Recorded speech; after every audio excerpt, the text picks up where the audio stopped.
Hello student, कैसे हैं आप सभी लोग। और स्वागत है आपका देव सर कोचिंग क्लासेस में। मैं देवेंद्र सर आपका बहुत बहुत स्वागत करता हूं। आज हम अपनी क्लास में सेकंड अटेम्प्ट जो आने वाला ही परीक्षा है उससे संबंधित विषय से बात कर रहे हैं।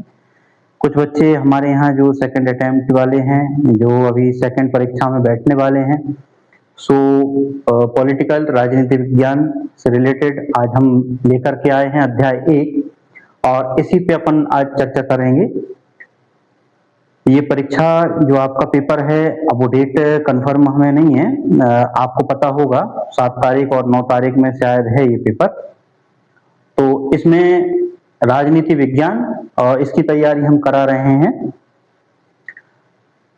कक्षा 12 है समकालीन विश्व राजनीति, अध्याय 1 दो ध्रुवीयता का अंत। इसमें वस्तुनिष्ठ प्रश्न निकल के जो आते हैं, पहला बोल्शेविक क्रांति हुई थी, तो कब हुई थी ये? बोल्शेविक क्रांति हुई थी 1917 में। बोल्शेविक क्रांति कब हुई थी? 1917 में, ध्यान रखिएगा। बोल्शेविक कम्युनिस्ट पार्टी के संस्थापक कौन थे? तो व्लादिमीर लेनिन। तो यहाँ पर बोल्शेविक कम्युनिस्ट पार्टी के संस्थापक कौन थे? Vladimir Lenin. ये वस्तुनिष्ठ प्रश्न में टिक द करेक्ट के रूप में आ जाते हैं। बर्लिन की दीवार कब बनाई गई? 1961 में। ये बर्लिन की दीवार बनाई गई थी जो 2 भागों में डिवाइड करती थी, ठीक है। और यहाँ पर ये 150 किलोमीटर की दीवार बताई गई थी बर्लिन की, ठीक। तो बर्लिन की दीवार कब बनाई गई? और ये बनाई गई सन 1961 में, ठीक है। भारत में खालिस्तान अर्थव्यवस्था प्रणाली को अपनाया गया है, तो ये मिश्रित अर्थव्यवस्था है। मिश्रित यानी मिली हुई है ना। तो यहाँ पर किसान भी हैं और भी श्रमिक भी हैं, मजदूर वर्ग के भी लोग होते हैं, व्यापारी भी हैं, बिजनेसमैन भी, सभी हैं। तो मिली हुई मिश्रित अर्थव्यवस्था यहाँ पर हमारे भारत में पाई जाती है। रूस के प्रथम राष्ट्रपति कौन थे? तो बोरिस एल्त्सिन। प्रथम राष्ट्रपति बोरिस एल्त्सिन। अंतिम राष्ट्रपति मिखाइल गोर्बाचेव, है ना। कभी पूछ लिया जाए अंतिम राष्ट्रपति, तो लास्ट के जो राष्ट्रपति थे मिखाइल गोर्बाचेव थे, ठीक है, जिन्होंने बर्लिन की दीवार को तुड़वा दिया था, गिरवा दिया था। तो पहले राष्ट्रपति पूछे हैं बोरिस एल्त्सिन। उत्तरी अटलांटिक संधि संगठन कब हुआ? यह हुआ 1949, ठीक है, 1949 में ये उत्तरी अटलांटिक संधि हुई। 1990 में सोवियत संघ का विघटन हो गया था, तो ये गलत बात है, नहीं हुआ था, है ना। 1990 में ये पूछा गया है, ट्रू फॉल्स में आया है, सही सत्य सत्य में पूछे गए हैं। तो 1990 में सोवियत संघ का विघटन हो गया था क्या? और ये सही असत्य बताया है, तो क्योंकि ये 1990 में सोवियत संघ का विघटन हो गया था, ठीक, तो ये कह रहे हैं लेकिन नहीं हुआ था, ठीक है। तो यहाँ पर ये हमारा जो आंसर ये है असत्य है। बर्लिन की दीवार कब का गिरना शीत युद्ध का अंत था? तो यहाँ पर हमने माना, हाँ, बर्लिन की दीवार जब गिरी और शीत युद्ध का अंत हो गया, ठीक। हमने मान लिया था कि भाई यहाँ पर 2 भागों में पूर्वी यूरोप और दक्षिणी यूरोप इस प्रकार से इनको डिवाइड कर दिया गया था। और डिवाइडेशन के बाद जब यहाँ पर दीवार गिराई गई तो दोनों देश एक हो गए थे और वहां पर दोनों देश की एक होने की संभावना बढ़ गई थी। शीत युद्ध का अंत होने की संभावना यहाँ पर आ गई थी। तो सत्य बात है, ये बर्लिन की दीवार का गिरना शीत युद्ध का अंत माना जाता है।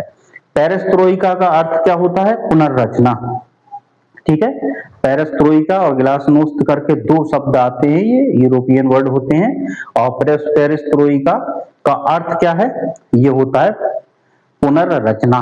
पुनर्रचना यानी कि दोबारा से रचना या निर्माण करना। ये हमने केवल इस वीडियो में हम यही लाए थे, वस्तुनिष्ठ प्रश्न निकाल करके। आईएमपी काफी आ चुके हैं ये और रिपीटेड आ सकते हैं, संभावित क्वेश्चन है ये। सो इनको अच्छे से कंठस्थ हमें करना है, याद करना है, ताकि हमारी परीक्षा में ये आ जाते हैं तो हमें इनको अच्छे से करना आना चाहिए। रिपीटेड जैसे मान लीजिए आपका सेकंड अटेम्प्ट है, सेकंड क्लास है, तो एक सजेशन ये है, ये केवल सजेशन है और ओपिनियन है। मान लीजिए कि किस प्रकार से आप तैयारी करेंगे, तो हम ज्यादा से ज्यादा उन क्वेश्चनों को देखें जो पिछले पेपर में पूछे गए। जैसे कि मान लीजिए अभी जो आप पेपर फेस करके आए थे वो पेपर भी आपके पास होगा। इससे पहले मान लीजिए आपने 25 का पेपर दिया है वो भी होगा, 24 का पेपर दिया है वो भी होगा, 23 का पेपर दिया था वो भी मान लीजिए जो अन्य बच्चों ने दिया वो भी होगा। सो हम 23, 24, 25 है ना, और जो अभी आपने 26 का दिया ये 4 सेट भी यदि हम इनमें से आईएमपी जो क्वेश्चन को तैयार कर लेते हैं, और ये हमने कुछ पहले भी आपको तैयार कराए हैं 2022, 2023, 2024, 2025 तक के सेट पेपर तैयार करा के ही हमने आपको भेजा था। बट किन्हीं कारणों से है ना, हैंड राइटिंग इम्प्रूवमेंट सही प्रकार से ना लिख पाना, कुछ अशुद्धियां, कुछ गलतियां, प्रॉपर आंसर ना दे पाना, या ज्यादा देर तक हम ना अटेंड कर पाए पेपर, या ज्यादा अटेंड ना करते हुए हम जल्दी आ गए, समय से पहले निकल आए क्लासरूम से, पूरा नहीं लिखा हमने, प्रॉपर नहीं लिखा हमने, ये कई गलतियां स्टूडेंट की होती हैं जिसके कारण ये नंबर होते। वरना हमारा ऐसा मानना है कि यदि आप प्रॉपर तरीके से इनको पढ़ लेते हैं, प्रॉपर तरीके से याद करते हैं, एक बेसिकली आंसर जो इनसे रिलेटेड होता है वो भी आप लिखते हैं और एक पेज कवरेज करके लिखते हैं पूरा, तो आपके कम नंबर नहीं आ सकते, आप पक्का पास कर लेंगे। और अब तैयारी कीजिए, हम आपसे ब्लेम नहीं कर रहे, आपको ये नहीं कह रहे कि आपकी ये गलतियां हैं, बट वो जो चीजें आप में कमजोरियां हैं वो बताना भी आवश्यक होता है, सो हम आपको रियलाइज करा रहे हैं ये गलतियां अब हमें इस परीक्षा में नहीं करनी है। अधिक से अधिक समय दें, फुल टाइम लें, और प्रॉपर तरीके से जितना हमें उस आंसर से रिलेटेड आ रहा है वो हम लिखें। प्रत्येक क्वेश्चन की आंसर जब लिखते हैं तो सेटिस्फाई हेडिंग डाल करके उसका प्रॉपर आंसर लिखें, जमा करके लिखें, राइटिंग को इम्प्रूव करने की कोशिश करें, साफ लिखें, शुद्ध लिखें और सही लिखें।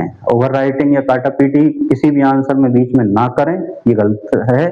और इस प्रकार से यदि आप फेस करते हैं परीक्षा को, अच्छे से ध्यान से लिखते हैं पेपर, तो पक्का आप इस परीक्षा में पास होंगे। मेहनत करनी है और मेहनत की तैयारी अभी से करनी है क्योंकि समय भी बहुत कम बचा हुआ है। तो आशा करते हैं ये वीडियो आपके लिए हेल्पफुल रहेगा और आप इससे कुछ सीख पाएंगे। Thank you for this video. इससे रिलेटेड और भी हम क्वेश्चन आगे लाएंगे वन वर्ड में, और जो और भी 2 नंबर 3 नंबर के क्वेश्चन आंसर हैं वो भी हम आपके लिए प्रोवाइड कराएंगे। Thank you watching this video, और नेक्स्ट वीडियो के साथ फिर उपस्थित होते हैं, फिर मिलते हैं। बहुत बहुत धन्यवाद। Thank you very much.